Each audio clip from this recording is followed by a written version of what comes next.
আপনি দেখছেন news now, আমরা জানি কোনটা খবর।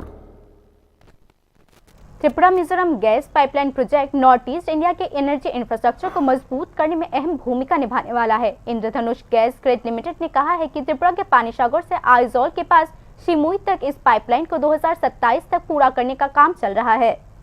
इंद्रधनुष गैस ग्रिड लिमिटेड ने कहा है कि Tripura Mizoram gas pipeline project को 2027 तक पूरा करने का लक्ष्य रखा गया है।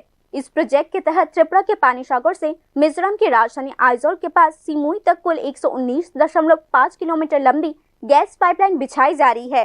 आईवीजीएल के मुताबिक प्रोजेक्ट का 20% से ज्यादा काम पहले ही पूरा कर लिया जा चुका है। एक बार प्रोजेक्ट पूरा हो जाने के बाद मिजोरम को पहली बार पाइपलाइन के जरिए नेचुरल गैस का सीधा फायदा मिलेगा।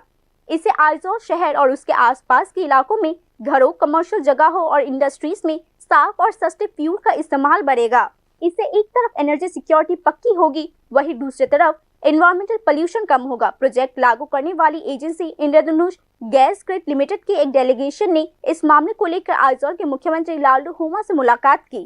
मीटिंग में उन्होंने काम की करंट प्रोग्रेस और प्रोजेक्ट को लागू करने के दौरान आने वाली टेक्निकल और ज्योग्राफिकल चैलेंजेस के बारे में मिजोरम के मुख्यमंत्री को बताया। यह गैस पाइपलाइन त्रिपुरा में पानीसागर रिसीविंग टर्मिनल से शुरू होगी और मिजोरम में मामिल जिले की ओर आगे बढ़ेगी। आईवीजीएल के अधिकारियों ने कहा है कि यह कान्हामन, जोलुनुआ, कवारहाट, ट्वीदम और डार्लिक समेत कई इलाकों से गुजरेगी। इसके बाद पाइपलाइन आइजोल शहर में लगभग 21 किलोमीटर दूर प्रस्तावित शिमुई रिसीविंग टर्मिनल पर जाकर खत्म होगी। Tripura natural gas corporation limited Aizawl शहर के अंदर घरों और दूसरे कंज्यूमर्स को गैस कनेक्शन देने के लिए जिम्मेदार होगी। TNGCL शहर के इंटरनल गैस डिस्ट्रीब्यूशन नेटवर्क को डेवलप करेगी। यह project north east natural gas pipeline grid का एक जरूरी हिस्सा है।